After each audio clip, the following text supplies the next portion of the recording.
We are live. Awesome. Without further ado, I'd like to welcome the first affirming speaker.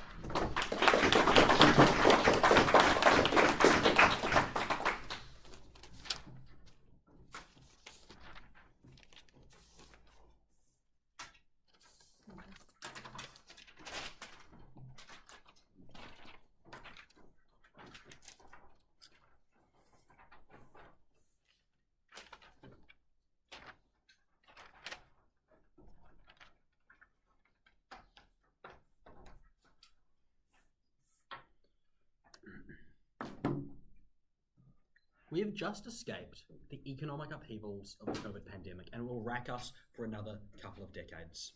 We have just escaped the economic upheaval of the GFC.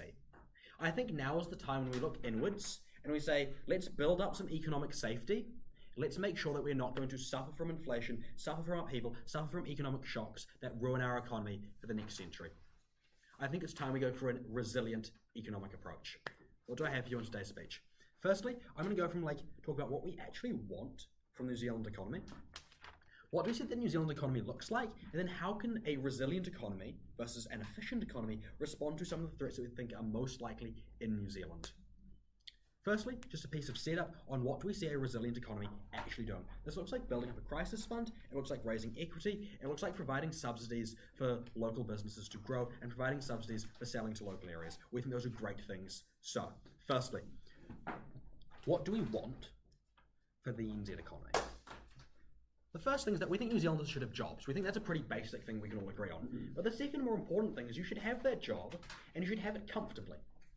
You should have that job and you shouldn't be worried that tomorrow should another COVID pandemic hit that your job's going to go out the window. We think that you should have it. We think that it is an incredibly important thing in this debate that if you have to live in constant fear that tomorrow your job is gone, tomorrow your house will be taken by the bank, that is an terrible, terrible harm. We think that is only solved in a resilient economy. Why does this happen? I'll get onto that later, but basically when we have reserves, great things happen. Secondly, what do we want for the New Zealand economy? We want resilience in the form of reserves. This looks like New Zealand has the money to prop up failing industries. New Zealand has the money that when something like the COVID pandemic hits, they have the resources to provide subsidies to maintain a strong, solid standard of living for all New Zealanders. I'll take your POI. Given that the New Zealand economy relies on trade with adversaries, like trading dairy with China, how do you protect the lives of those farmers? We'd first know that New Zealand actually doesn't trade with China and dairy a huge amount. Secondly, we'd note that we think that there is a huge amount of the world that actually, we can trade with. We think there's a huge number of New Zealand partners who can trade. But as I'll get onto later, we actually support New Zealanders buying New Zealand products, right? We don't think we should be selling it out to China. I'll get more on that later. So, what does the New Zealand economy functionally look like? The first thing to know is that geographically, New Zealand, small, middle of nowhere, what does this mean? We do a lot of exports. What do exports look like? It means that we predominantly sell premium goods. We sell leisure goods. We sell high quality halal beef to Indonesia. What does this actually mean functionally for New Zealand? New Zealand sells high quality goods, and they can be bought overseas for pretty high prices. What does that mean? It means that the average New Zealander has to compete with some rich dude over in Indonesia, some rich dude in America. That's pretty bad, for the average New Zealander. Why? Because the cost of living is a crisis right now, and the more they have to spend overseas, the more people are buying it overseas, the more expensive it is for New Zealand. What does this mean? It means that the more we trade overseas, the greater the demand is, the less suppliers in New Zealand, the more and more harms it has. That if a woman cannot afford beef for her kids, cannot afford high quality products for her kids, that is a massive harm that we do not accept in today's debate. So what's the trade-off? They support selling goods overseas to make the companies richer. We support selling goods in New Zealand so the cost of living for the average New Zealander goes down. Why do we always prefer our side of this trade? Because Fonterra is making the money on their side. It is the big businesses selling goods overseas that makes money on their side of the house. On our side of the house, we're getting more economic growth for New Zealanders because products are cheaper to buy. I mean, that's incredibly important. But secondly, we also know that when we support a resilient economy, we are building up New Zealanders. We are giving subsidies for New Zealanders to create jobs. That's an absolutely massive benefit that we really, really support. Furthermore, we'd like to know that as we sell overseas, this promotes like conglomerization. This promotes getting companies like Fonterra richer and richer. We think this breaks away from like mum and pop stores, local ground level industries. We do not like that. Okay, we'd also like to know that we think that subsidies and such can be a tool for like finding equality, looks like economic growth, and providing special subsidies towards helping gain equality for Māori people. We think that's really important, and that's a unique benefit for us. So, now, the next point about what the New Zealand economy looks like is that we're pretty susceptible to global trends. Why does this happen? We are small. We have a lot of exports. This means that when prices go up overseas, they hit New Zealand, we are importing a whole lot of things. When we have to import expensive things, we've got to pay more money when those prices go up. That is absolutely, a problem if we're getting hit hard by global trends. So, why do we want a resilient economy to face this? I gave you those mechanisms earlier, that when we have an efficient economy, we sell overseas. But what this means that we sell overseas, we've got less supply in New Zealand. That means due to like supply and demand, New Zealand gets more expensive, cost of living goes up. The flip side is that with New Zealand, it's cheaper when we are capping exports and being resilient. The thing is that we also now have more money, more reserves, that we have subsidies. Now, this is now very succinctly leads me on to my next point, which what the threats are to New Zealand, and then how does a resilient versus an efficient economy actually respond to those? But before we do that, I'll take a POI. Given that there are 7 sheep for every human in this country, exactly how much wool are you going to buy to make up for this consumption shortfall? I think what you've mistaken is that we're not saying that we're going to become a purely protectionist, a purely isolationist country. The mischaracterization here in your POI is that we still support selling to, we still support having exports. What we want to do is just focus and shift into a more resilient lens so we get more trade in New Zealand, more selling to New Zealanders, more for subsidizing these goods for New Zealanders. That's really, really important. That goes back to the impacting I gave you on when we focus on a local trade. The cost of halal beef for a New Zealand woman is no longer going to be the same prices paid by someone in Indonesia. It's going to be so much more cheaper, so much more affordable, so powerful of a point for our side. So, the threats that New Zealand faces, and then how a resilient economy just absolutely crushes those. We think there are 4 big threats they managed to identify and prep, thousands more that exist. Our mechanisms apply to all of them. Firstly, pandemics. Secondly, a natural disaster in New Zealand, upheaval, and outside conflict. So, firstly, just looking at pandemics. We'd like to note that when we have a resilient economy, as the Moot literally, the info slide says, we are building up our reserves, we're building up more money in New Zealand. We think that's really, really powerful. What does this now mean? When COVID hit, New Zealand had a trade-off. Either we would focus on economic growth, or we would help our citizens. We did the right thing, we looked after our citizens, we gave subsidies, we supported New Zealanders. The thing is though, we needed to get money from somewhere. Where did that money come from? It came from getting debt. Why do we have to get debt? Because we have to get money from somewhere. If it's affecting New Zealand, it's probably affecting everywhere else. There's going to be high loans, inflation. This isn't good for New Zealand. We think that the same thing is going to happen to New Zealand. We will always eventually have to take out a loan. This could be another pandemic hits, the GFC could happen, something will go wrong in the economy. That's pretty much a given. Only by having a resilient economy are we going to have the reserves to actually be able to say, okay, we don't have to take out an exorbitant loan to China and all of the very pernicious strings that come with it. Only on our side do we actually have the systems in New Zealand to support ourselves. The next example is that the next mechanism is that supply chain shut off globally, which means that when you have to sell a product, we think that, you no longer, all of the exports they want fall apart. If we have those people selling internally to New Zealand, that just doesn't happen. You get less job loss. That only happens on-site AF. We are proud to affirm. Thank you.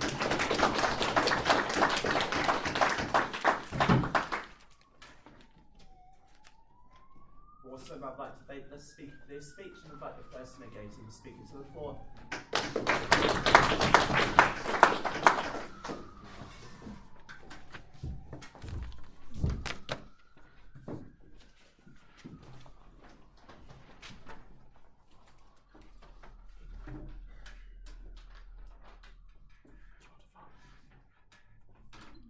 Look, if we could wave a wand and fortify New Zealand's economy, I'd be one happy boy. But the problem is, we have to get that money from somewhere. That money that doesn't just appear out of nowhere. We think there was a trade-off that side affirmative never engaged with this debate. That's when they lost. 3 things in the speech. Two things actually. Firstly, on a point of the cost of the economy on the affirmative side, followed by our second point on how we get unique benefits on ours. Integrated rebuttal and framing will be integrated throughout. Firstly then, the one thing that Nick will try to push was that economic shocks will happen. He never gave us the extent of which this was certain and when these would actually happen. Let's firstly deal with the extreme cases. We think war was just unlikely in the vast majority of cases because stuff like realpolitik, like the cost of war, like mutually assured destruction. We think that we're not going to enter a war under our side. In the case of diseases, COVID-19 was literally a once-in-a-century event, and furthermore then, we think that post-2008 economic crisis, the world has made developments that have stopped this from happening again. We think what that means is that if you want to buy all the material on doing a rain fund for rainy day, then you have to buy that these harms are actually certain. Otherwise, you have to weigh that up against all the harms that we're going to bring you. At their best case, then, we think that AF is going to stop trading with China. We think, firstly, we do trade with China quite a bit in terms of the dairy industry, but secondly, we think that if you stop trading China, this is still harmful in and of itself. Every Prime Minister in New Zealand has had good relations with China. We have current ties. That's because trading with China is important. That's where we get stuff like cheap goods. We think that note here, though, there is a power asymmetry in that relationship. We need China to get stuff like clothes. We need China to get stuff like tech. They don't need us because they can get milk from elsewhere. What does that mean then? It means that if China goes worse, and note this is a literal worst case for us, it means that we can still trade with people that isn't our adversary. That's to say stuff like US. They all, if they have to still go to war, then that it's symmetrical on both sides. How you ought to weigh this though is that the certainty of their harms isn't tangible. We think that what is tangible, though, is the harms that you get when you try to prepare for the forecast and those prophecies. First point, then, on the cost of the economy, and note that this will clash with all of affirmative material. Top of this point, a couple things to outline. Firstly, is that some countries just have comparative advantages over others. It doesn't make sense for New Zealand to do certain things because we're just not going to be very good at it. That means that New Zealand won't just build big factories because, firstly, we don't have the labor costs, and secondly, just there are more efficient things we could be doing.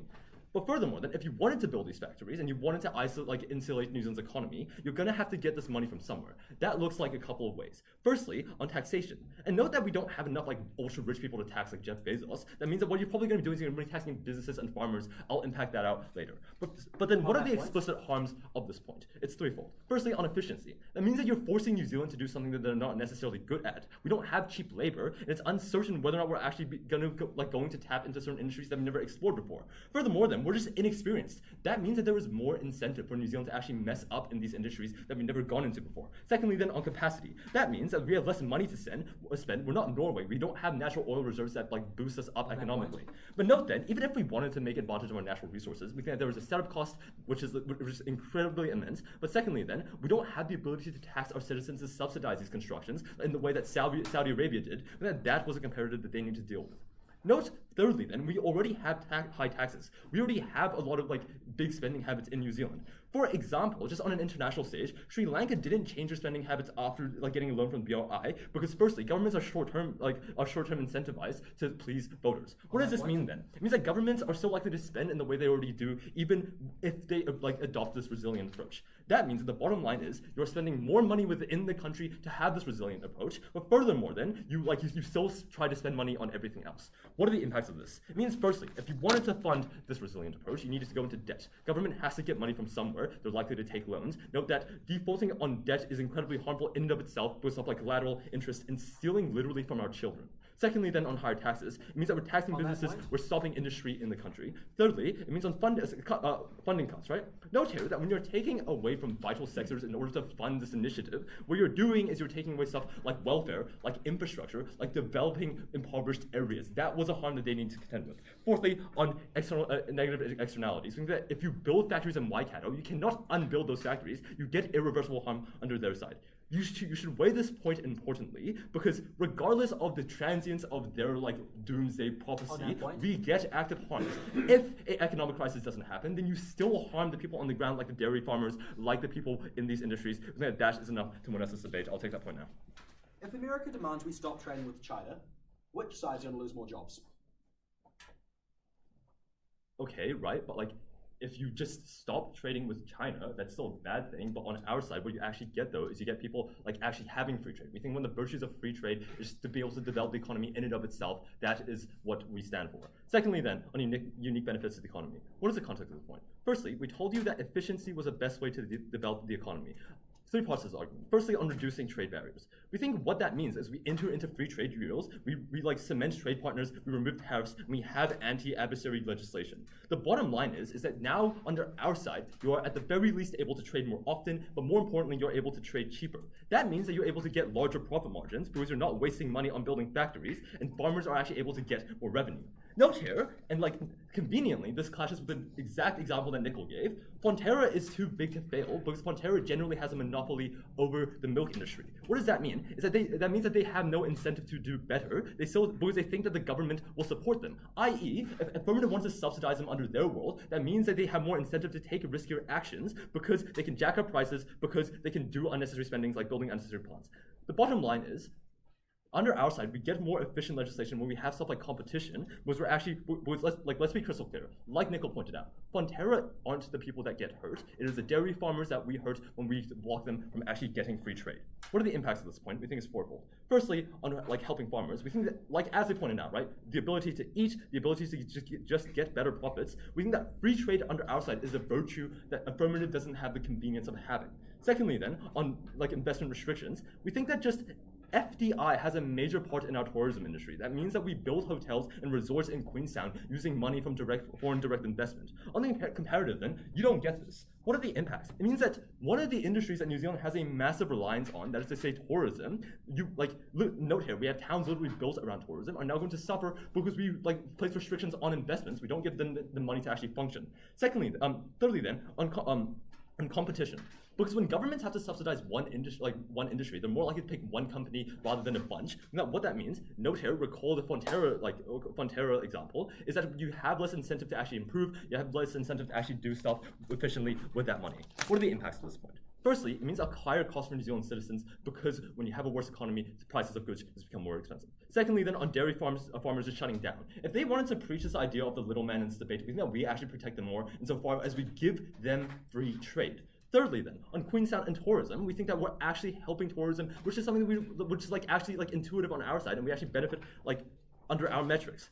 On the long term, then, let's just compare that really quickly. We think that a continuous high GDP means that our economy is no longer self-reliant. That means we're able to grow and develop naturally. That's because competition stimulates stuff like growth. On the comparative, then, if war breaks out, we have a more resilient economy because it's actually more developed. We've had histories of actually being able to invest more money back into the economy. But consider, this debate doesn't concern Fonterra, right? It's the people on the ground that actually get hurt when you spend useless government money on redundancies that don't actually do anything. We think that is a harm that affirmative has to contend with. Very, very proud to stand with New Zealand.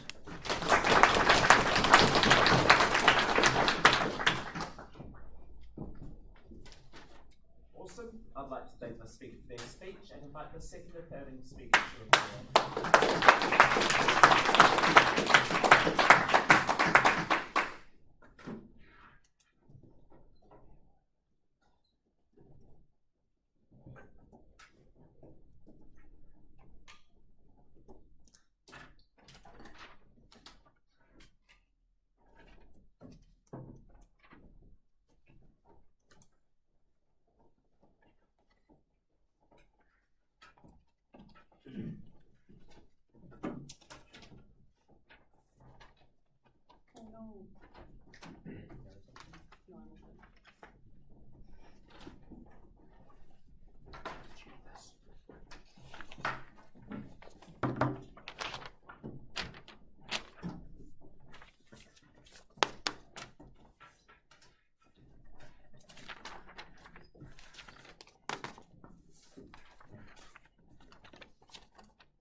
We don't need to prove that complete protectionism is the way to go. We just need to explain why New Zealand, as it stands, runs the risk of economic failure at the hands of our own faulty risk-reward calculus, and that focusing on increasing resilience wherever plausible is the right way to ensure us against the existential threats that face our workforce, our agriculture industry, and our people. So let's look at why we prefer a safety net over an immediate economic impact. Firstly, though, I'm going to start with some direct responses to their first speaker. Okay.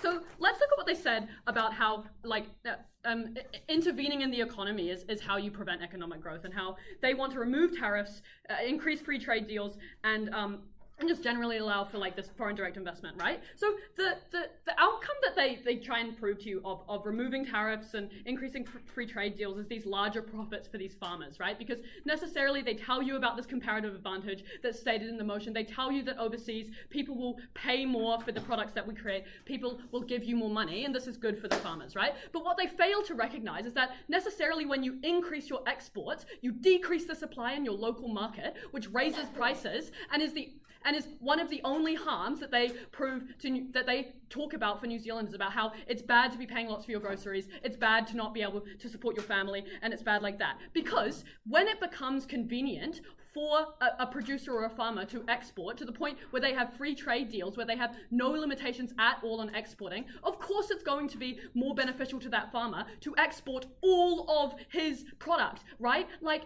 when you bolster efficiency and when you take their hard line and say we're actually going to increase our efficiency as much as we can, you remove the safety that New Zealanders have of knowing their milk is going to be cheap, their beef and lamb is going to be cheap. The reason why Nickel brought up Indonesia in the other point is that we are trying to increase our efficiency. Luxon and Willis are scrambling for ways to reduce the debt that we created during the COVID-19 pandemic. Because during the COVID-19 pandemic, we didn't have those reserves, we didn't have those safety nets in place, but because we're a compassionate government, we still made the right choice and helped the people. But to do that, we had to go into billions of dollars of debt. Now we're scrambling for ways to fix that, and Luxon and Willis can't find anywhere to get it, right? Because as soon as you have a crisis like that, all of your mechanisms that you used to use for economic efficiency go out the window, and now they can't get any foreign investment. Now they can't get Singaporeans and Australians buying those houses that Luxon and Willis were so intent on them buying, right? So necessarily, like, they talk about all these mechanisms for how you can like bolster your economy and sort of like have this better growth and bigger profits for farmers, but they forget that if the farmers are making those profits, then the New Zealanders are losing them when they have to pay more at their supermarket, right? We come up here and we tell you that in China, when efficiency was prioritized above everything else, the economy skyrocketed for a couple years and then only a few years later plummeted because efficiency was prioritized, right? And yes, I acknowledge that China is not the most close example to New Zealand, but it's a very large scale example of what happens when you do just prioritize efficiency, right? Because the price of the everyday needs of Chinese citizens went so far up because, yes, those Chinese farmers needed to make a livelihood. They could make the best livelihood they could if they exported their meat overseas, but that left China in shambles. That left people on the ground starving. We don't think it's likely to be like as drastic as that is in New Zealand, but we do think that milk is going to go up to $6 or $7 when so many of your Fonterra farmers are now exporting as much as they can without thinking of the impacts on the local market, right? So that's what I think about free trade deals. I think that in the most likely case where we don't get these crises that we've proven to you, where we don't get these unlikely things, even in the most unlikely case, even in the most likely case, there are still massive economic harms to the average New Zealander.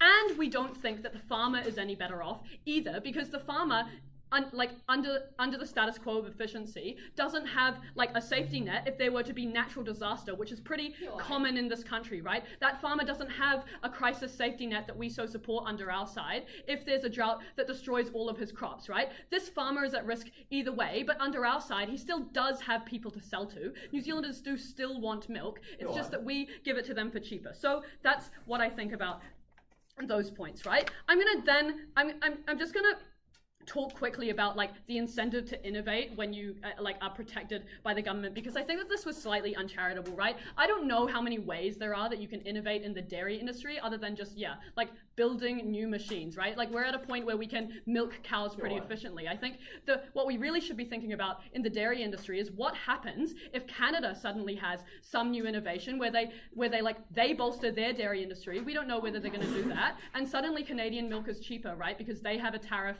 on New Zealand milk, but we don't have a tariff currently on their milk. And now Canadian milk is being imported to New Zealand and drowning out the local market, right? Like again, an example of something that is like viable but not particularly likely, but it is a risk that we run, and we need to be taking risks into account when we make economic decisions, right? Like that's what we did when we gave subsidies to everyone after the pandemic. We said it's good to take debt now because we're saving your lives right now. That's what we're going to do. We don't think it's We don't think it's good to support complete protectionism, but we think wherever possible we should be prioritizing making resilient decisions. Singapore, for example, could not have any of the economic prosperity they have without their focus on longevity in the first place. They could not have started their period of growth without first placing protective mechanisms in place for their people, where they took massive, controversial amounts of tax from them to create a safety net. That means that now Singapore can prosper and have that growth that the other side wants so much, right? Singapore took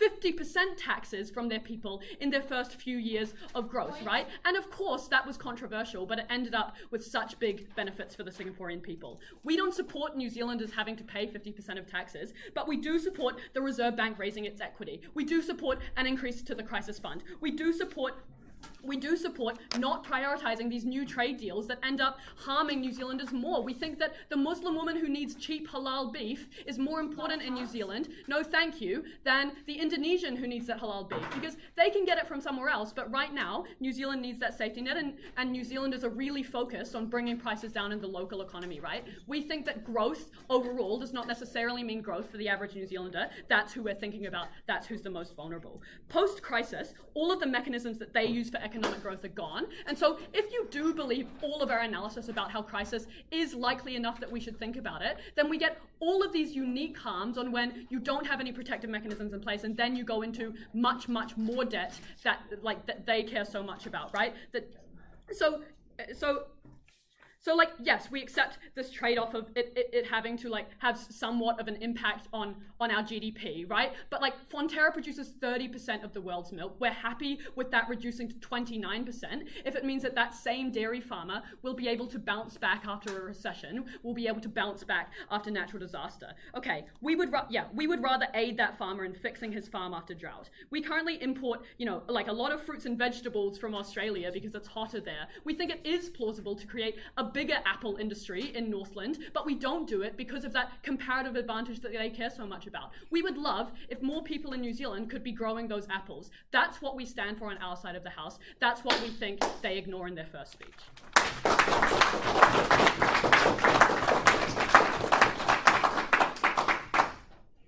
Also, I'd like to thank the speaker for their speech and I'd like to second negating the speaker to the floor.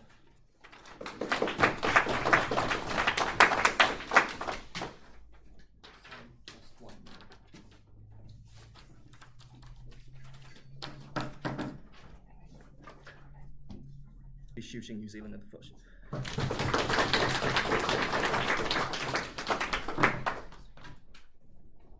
I'd like to thank the speaker for their speech and invite the third affirming speaker to the floor.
In this debate, the negating team is banking on the idea that everything will be perfect for New Zealand all of the time, and therefore all of the benefits they get will happen, ignoring the fact that as soon as one thing isn't perfect, none of their benefits exist and all of their harms exist that we've been telling you throughout this case. Now, 2 points of clash for you here today. Firstly, on security, why is a crisis actually likely and what happens there? I am going to start with this because I think Nick has just really pushed out this big flash of like, oh, a crisis just simply will not happen. I'm going to be telling you immediately why that is not true. And then secondly, the effects on the economy. What does this actually look like for the average New Zealander, right? So to start out, why is it actually likely that a crisis happens? Well, first of all, at F1, Nickel gives you Nickel gives you examples of multiple different reasons that threats can happen. They've only really engaged here with this idea of a pandemic, and their only engagement there is this is once in a century. First of all, we don't think pandemics wait and are like looking at the clock to come back in, and we don't think that's a thing we can rely on. We especially don't think that we can ever rely on waiting and looking at the clock and looking back in history when we were in a time where climate change is changing our environment so much that we could have another Cyclone Gabrielle, or we could have something entirely different tomorrow, right? And we simply will not have the infrastructure ready for that, because that is something that is going to be new and unprecedented.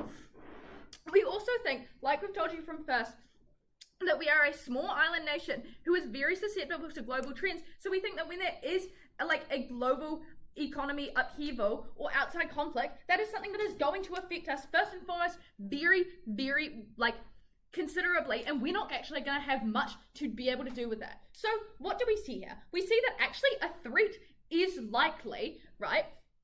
We think that even if you don't believe that a threat isn't likely, right, you are always going to have to... So, okay, sorry, to backtrack a little bit there, what actually happens when this threat happens, right? They've basically told us we will be, on the other side, they've basically told us we'll be fine because we have economic diversity. We don't think this is true at all. We don't think that economic diversity is what helps you when people are drowning, when farms are completely ruined, and when people's lives and livelihoods are at stake in something that you never could have expected, right? What we think matters there is having budget in the bank so that you can immediately provide the aid to those people while not actually having to go into massive debt. We've told you this from first. I do not need to continue talking about this here, right? So what we think, it's never going to be okay to just say, oh, it won't happen, and if it will happen, it'll be fine. We also think even if it doesn't happen, it is still in New Zealand's best interest to care about their people first, because this threat also doesn't have to look like 100% threat. A 60% threat or a threat to some form of New Zealand still needs some form of reserve that they will never have on their side. And we think those threats do happen all the time. Every single year we have little sprinkles of threats. And so we think that that is always something that is going to happen, and it is never going to just be fine on their side, right? We think the best case that happens on their side is that they go into debt, and then we have what we're dealing with now, which is a massive cost of living crisis, but that is only going to continue and get worse the more threats that there are and the less that they invest in our own country and our own people, right? So what we see there is we're seeing that the people here on the ground are being harmed, and we think that this is incredibly important because New Zealand's economy, we don't actually care if people in China are happier if people in New Zealand are dying, right? We think that New Zealand's economy should be focused on providing, firstly, lives for New Zealanders and making sure you can ensure those. Secondly, livelihoods for New Zealand and ensuring those. And then thirdly, and much lower level, making sure that you can then get people lifting up and seeing if you can get the best economy ever. And then you can talk about helping Chinese people feel happier, right? But we think that that is absolutely after actually helping our citizens, and we think that they never can help their citizens, right? I'll take a POI now. In the short term, how much more beef do you think the United States has to buy to keep to keep revenue from selling these goods constant? Sorry, can you repeat that, please? How much extra beef do you think the US has to buy to keep revenue from foreign sales of your goods constant? I'm sorry, I'm not really sure how to respond to that. I'm just going to let your third speaker respond to that in their speech. So continuing on to my second point, which is the actual effects on the economy and the effects on New Zealand and the ground person in New Zealand, right? They've basically come out and told us that they get all of these unique benefits that we will never be able to get. Firstly, let's just say that as soon as this crisis does happen, which we've told you why it's exactly likely that it's going to happen, at least on some scale, none of these unique benefits are true because New Zealand doesn't have any backup and it doesn't have anything to go, oh boy, now we can just keep on going. They can't just keep on chug-a-lugging along if they're in massive debt and in financial and structural ruin, right? But we're taking them on their best case here where this actually doesn't happen there. They've kind of brought out this idea that they're going to get more trade so we get cool new stuff. I think it's important that we note, again, like we noted at Teresa, that we are not going for complete protectionism. We're not saying, no, we can ever touch New Zealand's products and we will never touch yours, right? We think that it's not okay to just be saying, like, we will never get cool new stuff. We think that absolutely we can still get cool new stuff. And we think even if we get slightly less cool new stuff, that's more, is less important than protecting New Zealanders, right? So we think that we should always weigh that higher than some form of cool new stuff, right? They've also pushed this idea of like the tourism industry suffering, right? So I've just got some stuff to say to this. Firstly, we think that the tourism industry is not reliant on people coming in and making resorts. We think what makes New Zealand's tourism industry first and foremost so beautiful, so productive, is because we are a beautiful country, and though we do not have as many natural resources that we can exploit for economic benefit, we definitely do have natural resources that people like to see because they are beautiful and they are enjoyable, right? We don't actually think that changes on our side. So we don't think that the tourism industry suffers much because we don't think the incentives of people to come into New Zealand is there is a resort that I want to stay at. There is a cultural landmark or a historical and environmental landmark that I want to see, that I am interested in, right? So we don't actually think that that is necessarily accurate. So we don't think that benefit, even on their best case, actually is provided there, right? They've also told us this idea of like, oh, our economy won't be self-reliant. I've touched on this before in my last case, but what we think about reliance and resilience here is that their potential harms are always going to be greater than their benefits, like I've said before, whatever happens there. And we think that as New Zealand, when we are supposed to be protecting our people first and foremost, it is never okay to go on the risk there where we think that those potential harms are always going to be more likely and bigger and more noticeable to the average person than any of these fun little benefits, right? They've also like pointed this thing on like, oh, Fonterra has incentive to do risky stuff on our side because there's no competition. We don't think that's true. We told you that at Teresa. I don't think we actually need to talk to you more about that there because again, this is one of those things where to have that be true, you have to get 5 steps forward that I've already told you why all of those 5 steps aren't true. Even if that's true, that does not make enough of an impact for it to ever be worth risking the lives and livelihoods of millions of New Zealanders. Thank you. Also,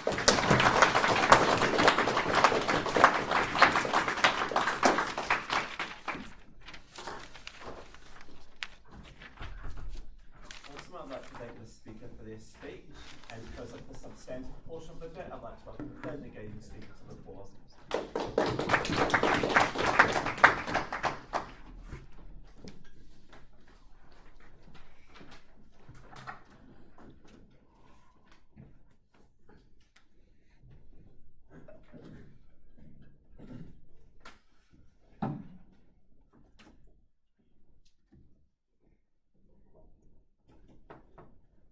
Look, it's never certain to what extent you're going to get another global financial crisis. It's never certain to what extent COVID-19 is going to happen next year.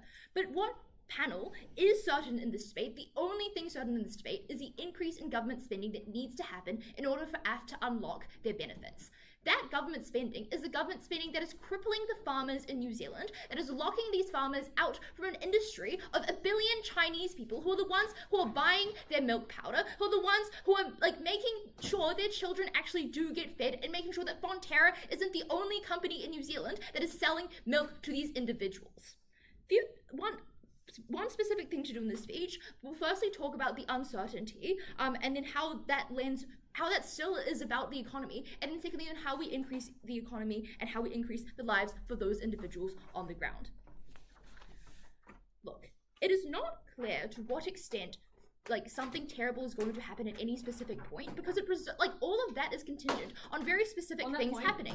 The 2008 financial crisis, like what Alan told you, was specifically because of certain risky behaviors that happened in one certain country, and as we've told you down the line, it is likely that these kinds of industries are probably were more risk averse now that these kinds of things had happened. But also note that COVID-19 is a pandemic, and all of those kinds of things rely on very specific instances of people becoming sick in one specific country. That so at the end of this, all of their huge harms that meant that you needed to spend billions of dollars to become billions of dollars in debt were exclusive to the fact that you actually did get this happening. What was more certain was the fact that you actually needed to put money into those into those reserves.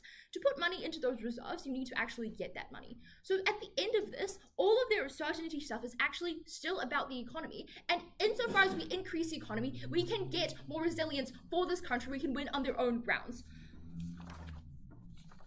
Look, to functionally put money into that reserve, you need to make up for the loss in GDP when you stop trading with countries like China. You need to make up for the loss in GDP that you get when you start increasing government spending into putting money into Fonterra, into putting money back into the economy. You need to actually find a way to get those millions of dollars. Note that Matthew told you that New Zealand the New Zealand government is unlikely to stop their spending habits and unlikely to make cuts in specific areas. This was never directly responded to. So at the end of this panel, you need to believe that the government has to find some way to get this money. It is unlikely that you get the capacity to actually increase their foreign reserves on site after the extent that they wish to, without having to take money out of the pockets of every single individual in this country. Tax is something that makes people really nervous. An increase in tax is literally what won the national government the election. It is what people hinge their votes on. Every individual cares about how much money they're physically getting from their job, because at least on a psychological level, because it means that they feel like they can spend more money. This is a logical extension to the fact that you need to have some increased level of tax. And know that Theresa told you that she was okay with taxing people more, ergo Singapore, right? So at the end of this, when your individuals just have less disposable incomes, that's when that is when all of Nicole's problems about each individual feeling that fear and sense of uncertainty exists even more. And note that this sense of uncertainty is more certain, is more likely in this debate. And panel, this is what you should be weighing on, as opposed to a next COVID-19 pandemic actually happening and actually debilitating these people. Okay, I'll take a point now. When a local producer has the choice between selling to foreign investors that will spend more or local people, who do they choose? They choose both. You can do two things at once. You can sell half of your meat to China and half of your meat to your local community. You can sell half that meat to Pack and Save when Pack and Save asks you, hey, I'm gonna take $5 a kilo for that beef that you have, and then China says, okay, I'll also do that, but then you can get a larger profit margin. They have the incentive to sell to Pack and Save just as much as they have the incentive to sell to China because of maximized profits. Also note that farmers on the ground were more likely to be the ones who are selling to their local companies. Larger dairy companies like Fonterra were more likely to be the ones who are selling to China. Notice that Theresa literally told you herself that Fonterra makes 30% of the entire world's milk source. Insofar as you're blocking this company from selling milk to China, that is a loss to New Zealand's GDP that they need to contend with. The outcomes to this is that, I've already told you about how debilitating it is when the government is taxing you far greater, but the fact that you have that increased amount of tax means that the individuals who are on the ground, who are the ones that you should care about the most in this debate, are the ones who are harmed the most. This looks like the farmers that we, both sides of the house, care about the most. Firstly, losing a large portion of their profit margin, but also secondly, losing out on a lot of the government funding that was going to be allocated to Fonterra instead, because note that Matthew told you explicitly there are a finite amount of resources that can be allocated within this government. The study of economics is literally about how to allocate a finite amount of resources, right? So in this resource allocation, you can't allocate every single piece of resource to all of these farmers. The trade-off that you need to contend with is a trade-off that you aren't allocating a lot of subsidies to these farmers, and that is more likely to be the individual farmers who are on the ground, because they were the ones who were producing less of the exports that were the ones that you were cutting from the GDP. Look, at the end of this, your average farmer deals with a few problems. Like every single individual in New Zealand, they have to pay more tax. But what sets them apart from each individual in New Zealand is the fact that a lot of their farmland now is unusable. Note that when you have a lot of dairy cows, the farmland becomes irrigated. You can't just replace that farm. You can't sell that to other individuals. Note also at the end of this, all of the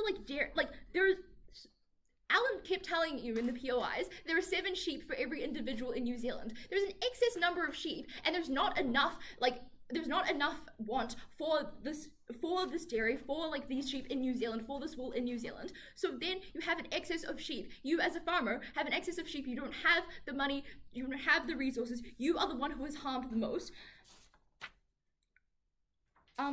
Okay, then lastly, let's talk about the tourism industry. I think the tourism industry isn't necessarily about whether or not New Zealand has natural resources that takes people in. It is a comparative advantage that was brought to you in the motion in and of itself. It is the fact that in order to build hotels like Travelodge, you need other individuals from like other countries to put money into funding that Travelodge, right? Like the Hilton is a company that is like foreign. You need foreign direct investment within these industries. You need foreign direct investment to build ski lodges on the Remarkable.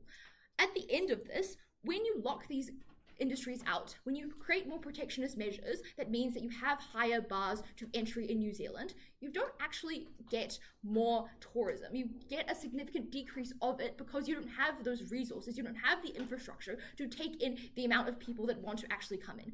At the end of this, on the ground, for the individuals in places like Queenstown in New Zealand, whose entire local economy relies on that outsourcing of tourism, these people, the cafe owners, the individuals who are the ones who are operating these ski lifts, they are the ones who lose out. Note that they can't opt into the government subsidies that Side AF so wants to push because the government is spending so much money on other resources. They don't have the money to give to literally everyone. This isn't North Korea. You can't starve your people and decrease your GDP artificially to like do whatever you want to your people. So proud to stand for New Zealanders.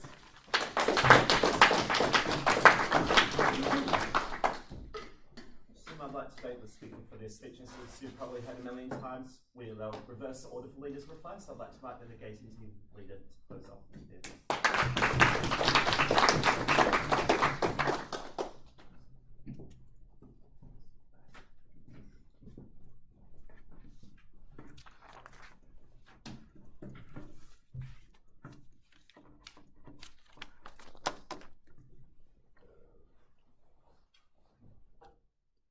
Here's what I'm going to do. I'm going to play on AFSTurf. I'm going to give you their best world and why we still win and get all the benefits that they try to like champion. But furthermore, then I'm going to tell you why we also extended the margin of victory by giving you our material that they didn't sufficiently respond with. First point then, on harm to people. The main push from Teresa was that, it was bad for people because the price of dairy goes up with free trade. We gave you a number of responses to this.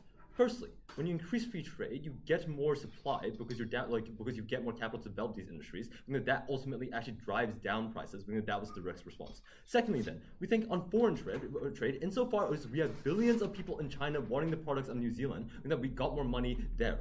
But even if you want to believe that none of those exist, we think we actually get worse detriments on their side when you ban China. China is the largest importer of all of our cheapest products. If they want to be like, we're driving the prices of products up, then they're actually doing that worse when they ban Chinese importation. Secondly, then on the tourism industry, we told you down the line that tourism needed FDI, not because they were gonna change the view of Wellington or Queenstown. It was because they needed some improvement down the line, right? We needed to update facilities. We told you that we need to make it nicer for tourists. That was how you got buy-in under our side. We were the side that got that. Thirdly, then, just whipping Allen split, right? We told you that foreign retaliation meant that a lot of their key harms didn't actually work in this debate. We told you that on the harms to people, they couldn't claim any of the proper benefits. Furthermore, then, they wanted they wanted to push that you were going to hurt people, we're going to drive up prices. We told you that we have more people to sell to, we have more money to develop the things we sell to. That means we get more supply. At the end of this point, this was the only certain material from F. This is the only thing that you could actually buy outside of their thing of the doomsday prophecy. That we prove why we get more benefits on that side. But then let's get on to the more interesting claim, and that was the opportunity cost. We asked Side Affirmative where they got money in this debate. We told you it could have been a number of ways. Firstly, on tax, we told you that we couldn't tax people outrageously like Singapore because we're not an autocracy. But secondly, then we told you that it actually hurts the local economy because you're taxing away from local businesses. Thirdly, then we told you if they wanted to get into debt, we told you down the line why debt was such a uniquely harmful factor in this debate. Even if you don't even if we got magic money, we got just magic money out of nowhere, why then is that still bad on their side? Because you're shifting resources. That means that you're taking away from systems of welfare, of infrastructure, you're preventing impoverished communities from being developed. We think that was a certain harm that they had to contend with this debate. You're denying people development for a doomsday prophecy. Furthermore, then, just a bit more stuff, we told you on stuff like capital, right? We told you the stuff like building factories, like those factories being inefficient, and also negative externalities meant that this certain action in this debate had active harm that was inefficient and that we could have had more productive benefits under our side. Okay, even if then you don't want to buy any of that material, let's take app at their very best and say that in the next year we're going to have like 5 years down the line we're going to have a massive economic shock. Why then do we still win? Because we think that on the long term, developing the economy and having a free market was a way for New Zealand to get growth. It was a way for us to get increased capital. What does that mean? It means that in the times of economic crisis, we're more resilient because we have more money to help people out in as a country. That means that on both sides in this debate wanted more money. We were the side that got more money. Ka-ching. Okay, on the meta. What we told you then that, again, shock wasn't likely in this debate. We gave you reasons down the line why they couldn't just champion this idea of the doomsday prophecy. But even if you did champion this idea of the doomsday prophecy, and all of their harms to the environment and the economy still stood and actually had active benefits, we told you then that we still comparatively got more benefits when you grow the economy, when you let it develop naturally. We got more money, we got more resilience. On the whole, right, when you take a step back, we can win on either world. In the world where we didn't get any like external shock, that means that they were just wasting resources for things that didn't matter, or when they did get more shock, we were actually preparing New Zealand for a better future. We're not taking away from the future of New Zealand. We're very, very proud to stand with the Kiwis.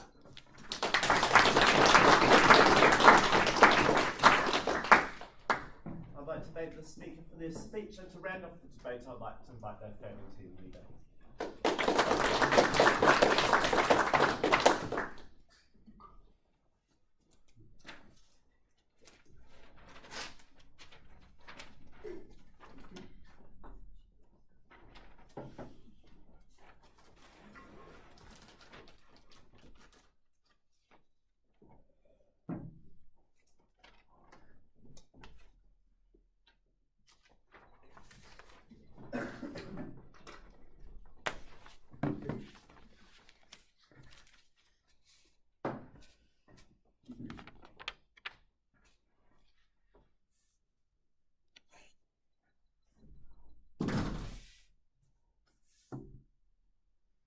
At the end of this debate, you should be considering every New Zealander. You should be considering future New Zealanders, and you should be disregarding extraneous things that the negative wanted to talk about, like foreign direct investment into industries that literally just need snow to prosper and to function, and disregarding their analysis about their unfair characterization of how of this debate as about the free market versus the protectionist, because that's not what this is about. They've just conceded at the third speech that they're arguing for the status quo, where we are in a state of economic ruin in this country because we did not have the safety nets post-crisis to fix the things that the pandemic did to us. So they've conceded just now that they argue for this half and half idea, right? That's what I was flagging in my POI, because until then, we didn't know how hard line they were going. We didn't know how much more they wanted Fonterra, how much more market share they wanted Fonterra to have. We didn't know how many more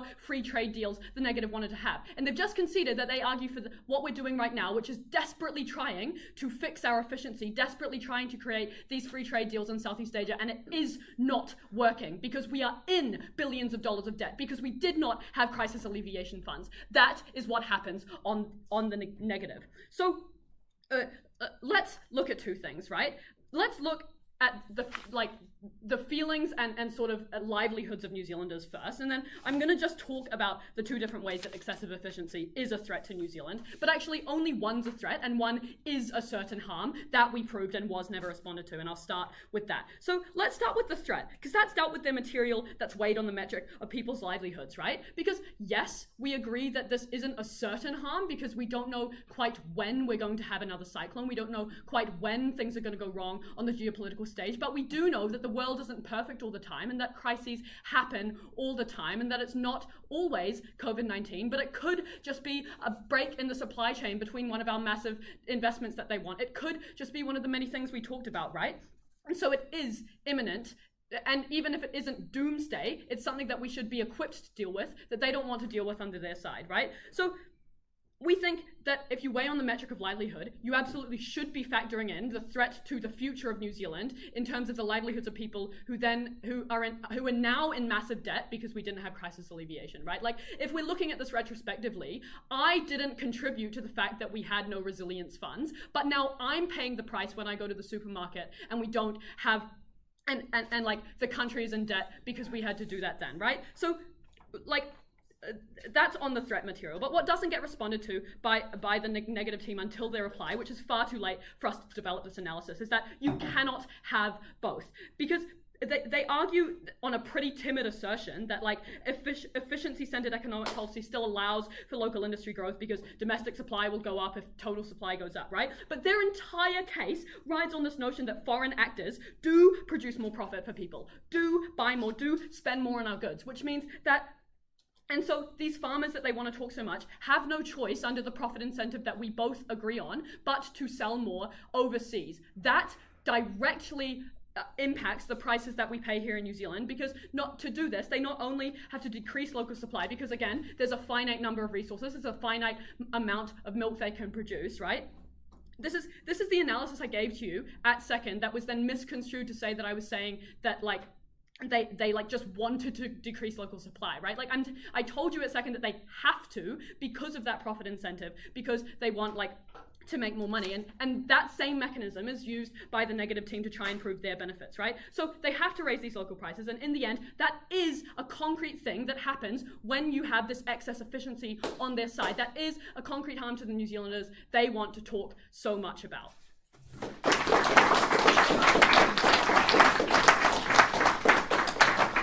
Awesome, I'd like to thank both teams for the debate. I invite you all to cross floor, shake hands, and then it's a silent round, so everyone will leave, and yeah.